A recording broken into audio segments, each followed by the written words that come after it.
Mga higala, kumusta? Napunta niya ito ang tulumanon panglantaw sa kagabion.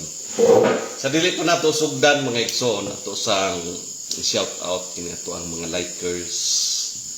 Nga kanunay yung nag-support ani ato ang programa panglantaw sa kagabion.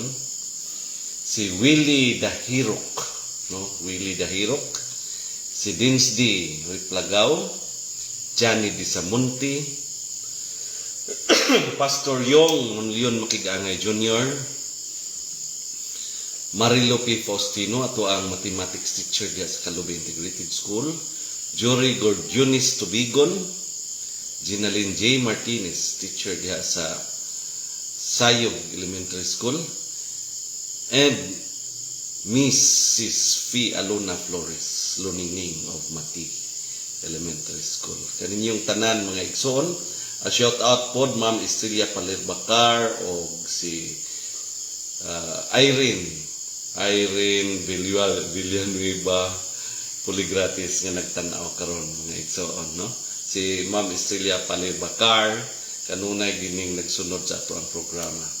Mga igsoon, pasensyahin una usa ako ang tingog karon no murag pagaw-pagaw pa jud ta bag-o patang nakaligo gikan gihilantan, no? Sa itong mga nangaging gabi, wala ta ka live, gumikan kay kapoy kay ninyong igsoon, hilantan, labad ang ulo, karon arang-arang na, no? Murag na natay tingog nga ning gawas, dayon, wala na pod kaayong kalabad sa atong ulo. Ang nagka-diferensya lang mga igsoon, kay kanunay lang ikong gisingot, basa kay kong likod, maglakaw-lakaw bitaw ko mga igala, no? Basa kong likod, kanunay nga basa. So this evening mga igsoon, kinibang ato ang ganiha balipatol ko binata, maraming nagbinata dito sa Facebook, pero sige lang ako nagipang-delete, no? Maraming nagbinata, kinilaging ato ang mga atong ka-istorya-istorya usahay da sa Facebook, nga walay grado usahay, nindot man po di ay nung nga mo level ta nila, malingaw ta.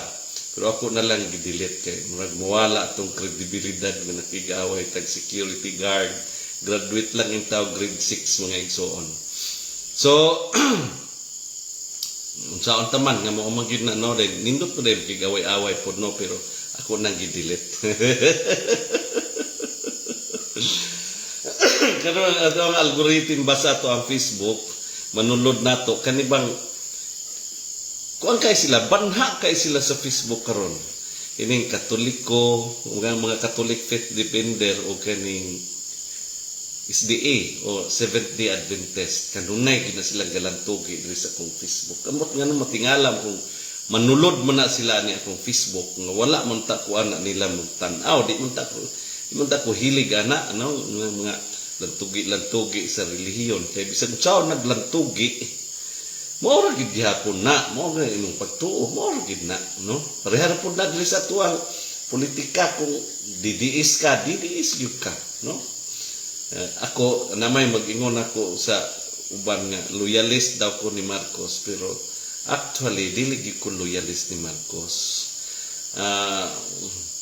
Wan lang, ako lagi pag ako nakakita magudta ng kanunay nga post ng bangag mo ni niya dili ra ba, no? Wala ba ta ka kuan mga ebidensya ba ato ang basa-basahon ng mga kuan muna mulaban na lang pug ko ni Marcos kay isod pod nga naon ato ang presidente, no?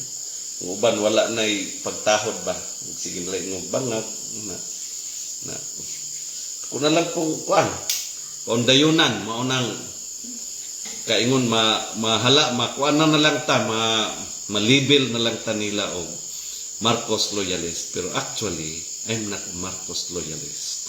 Nibutar lang ko niya itong eleksyon. So, nga na man ko, nga ay mag-eleksyon, dili man ko dayon butar o kinsa akong butaran. Ako pamanggid ng hashasan. Kato si Duterte sa una, wag kong butar itong Duterte. Di mo gito si kapasar sa kuha kay.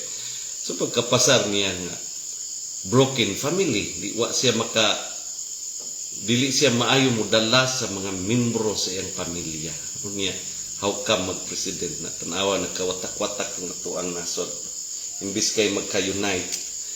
nagkabahin-bahin hangtod karon kay ang iyang mga alipuris kanang gitawag nila mga supporter divisive lang gihapon ang ilang mind. Why not? Ngano di naman lagi nato suportaran ng ato ang presidente nga aron muuswag atong nasod. Kining mga tawhana digid sila gusto muuswag ang atong nasod. Sige lang gitag nga away-away hala ilog-ilog anang posisyon diha sa gobyerno, posisyon diha sa politika. Muna hinungdan nga ang Pilipinas nag-ilait ta sa kalisod. Kay wala man di man pareha sa ubang sa laing nasod, pareha pananggitan ng United Kingdom. Dili sila demokrasya, kuan sila monarchy, pero tan-awa uswag kay ilang nasod. Gumikan kay dili sila pareha natog mentality, no? Di sila nga og kinsay ilang leader ila gyud ang suportaran. Diri sa tuwa sa Pilipinas kay lahi man ug natay leader ato dayong daoton kay kadto pong atong gilabanan gusto na pong mag-leader di lang man gyud maghulat sa ilang term, no? Pero this evening mga igsoon dili ta maghisgot og politika. Sa ako maghisgotan gani ang algorithm sa ako ang Facebook. Kanunay gyud ni silang manulod. Kining relihiyon ba? Catholic Faith Defender o Seventh-day Adventist nga kanunay silang galantugi din hipod sa kuan while nagsigitag lantugi bahin ning politika sila sige pog lantugi kay moingon tong Catholic Faith Defender sila daw gitukod ni Kristo, moingon pod ning SDA sila daw gitukod ni kaning ni Kristo, dahil moingon pod ang Katoliko ang nagtukod sa SDA si Ellen G. White o Ellen G. White man gyud pod unya moingon pod ning mga SDA nga ang nagtukod daw sa Katoliko dili si Kristo kundi dili si Constantino. So, mga igsoon, ako dili ko Katoliko, dili po ko SDA. Ang akong hisgutan diri kining ilahang panagbangi dinhi sa Facebook, no? So, the night sky above Cebu was calm. Yet the air carried a quiet tension. In the heart of the city, at Plaza Independencia, a crowd gathered. Hundreds of eyes, minds, and hearts drawn to one place. They came not for music, nor for political rally, but for something far deeper, a confrontation of belief, a clash of doctrines, a sangka sa katarungan. Ilang debate hingan lang sangka sa katarungan. It was October 26, 2025. A banner stretched across the plaza read, "Debate sa pagtuo. SDA versus Katoliko." Two faiths stood face to face, both claiming the light of truth. Both rooted in Scripture, and both determined to defend what they believe to be the true path toward God. From one side came the voices of the Seventh-day Adventist defenders, armed with verses from Genesis to Revelation, holding firm to the Sabbath, the seventh day, a day sanctified since creation.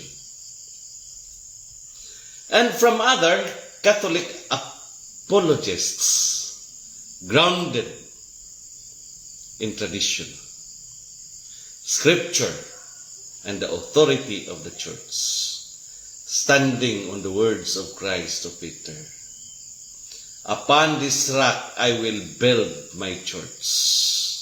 Ug yun ay kanunay balik-balikon sa mga Catholic Faith Defender. "Upon this rock I will build my church." The plaza echoed with voices. It was not chaos, but conviction. It was not anger, but passion. the kind that only springs from hearts that believe deeply.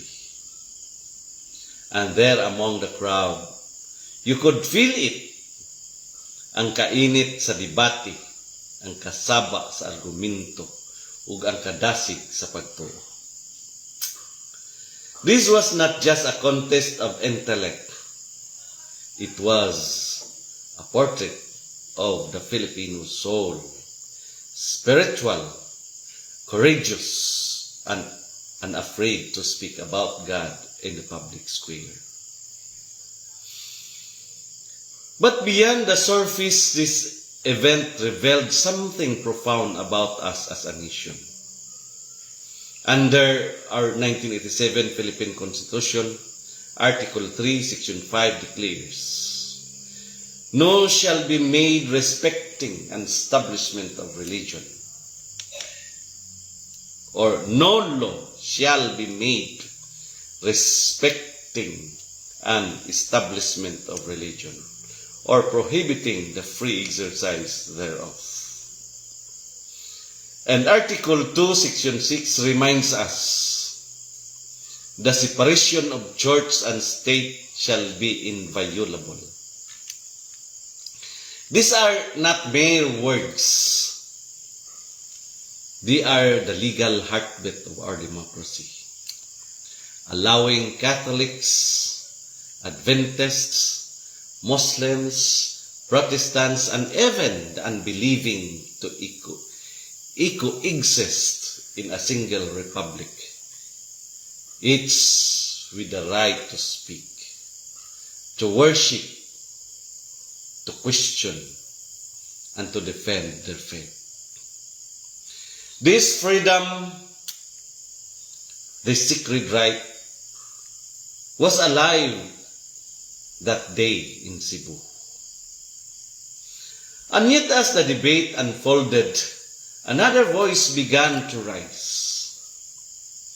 One that was not on the stage but whispered among the watchers. A question that echoed through social media after the event. Who won? Who lost? Who made the stronger point? Memes appeared online. Some mocked those who stumble in argument. Some laughed at those who left the stage defeated, their faces edited with tears and emojis, saying, "Why lami iuli, pildita." Others cried, "Sige na, uli na ta." But dear listeners and viewers, if we look through the eyes of faith, we see something deeper than humiliation or victory. We see a test not just of doctrine, but of humility. Because true faith does not seek applause. True conviction is not about winning an argument. It is about standing firm for what one believes while respecting the faith of others. As it is written in 1 Peter chapter 3 verse 15, "But sanctify the Lord God in your hearts, and always be ready to give an answer to everyone who asks you a reason for the hope that is in you, with meekness and fear." With meekness and fear. How many of us remember those words? Faith must be defended, yes, but never with arrogance. In the plaza, some spoke with fairy zeal, others with quiet calm. Some sought to prove others wrong, others sought to understand. And between the noise of debate and the applause of the crowd, heaven was watching, not for who spoke louder, but for who spoke with truth and love. Because as James chapter 1 verse 26 reminds us, if anyone think he is religious and does not bridle his tongue, but deceives his heart, his religion is worthless. Religion without compassion is empty. Doctrine without humility is dangerous. And truth spoken without love becomes a weapon, not a witness. Mga igsoon sa tinuod lang, ang tinuod nga pagtuo dili magpalabaw sa uban. Ang tinuod nga pagtuo muhatag og kahayag bisan sa kasaypanan sa uban. And so, when we witness such debates, let us not only ask who won, let us also ask who listened. Because sometimes the most faithful person in the crowd is not the loudest speaker. It is the one who quietly reflects on what is true. In Romans chapter 14 verse 5, the Apostle Paul writes, one person considers one day more sacred than other. Another considers every day alike. Each of them should be fully convinced in their own mind. There lies the beauty of faith. It is personal, formed through revelation and experience. It is not forced, but chosen. It is not imposed, but embraced. And as Filipinos, we must remember that this diversity of belief is not our weakness. It is our strength. Kay bisan paman lahi-lahi ta og pagtulunan, usara ang atong tinguha, nga maila ang Ginoo ug masabtan ang iyang kabubuton. Now some have asked, are these faith healers, preachers, and debaters truly from God or from gods? Isa gamay nga G. A deep question indeed. The Bible warns us in Deuteronomy chapter 13 verse 1 to 3. If a prophet or a dreamer of dreams arises among you and gives you a sign of a wonder, and the signs or wonder comes true, but he says, let us go after our gods, you shall not listen to him. In Matthew chapter 7 verse 15, Jesus himself said, beware of false prophets who come to you in sheep's clothing, but inwardly are ravenous wolves. True power comes not from performance, but from purpose. Not from charisma, but from character. And not from earthly popularity, but from obedience to God's will. Mga pinalangga, remember this. Even the evil can perform signs, but only the Spirit of God transforms hearts. That is why our faith must never depend on who speaks the loudest, but on who speaks the truth according to God's word. For Jeremiah chapter 10 verse 10 declares, but the Lord is the true God. He is the living God, the everlasting King. When He is angry, the earth trembles, and the nations cannot endure His wrath. muuyog ang kalibutan kung ang Dios na mo'y masuko. The verse reminds us that no matter how men argue about doctrine, God remains sovereign. It does not tremble when we debate. The earth trembles at His voice. He does not fear our questions. He welcomes those who seek Him sincerely. And so tonight, my beloved listeners and viewers, as we ponder the sangka sa katarungan dito sa Cebu, let us see beyond the laughter, the mockery, the pride of men. Let us instead hear the call for wisdom, humility, and understanding. For freedom of religion and freedom of expression are not licenses to insult, but invitations to enlighten. As stated in Article 3, Section 4 of our Constitution, no law shall be passed abridging the freedom of speech, of expression, or of the press. This is the sacred space where faith and law meet.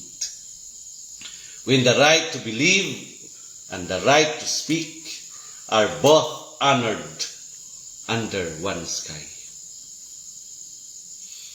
But this freedom also comes with responsibility. To use our voice not to tear down, but to build up. Not to shame, but to share truth in love. And that, mga igsoon, is the essence of tonight's reflection. The true sangka sa katarungan is not between SDA and Katoliko, nor between preacher and apologist.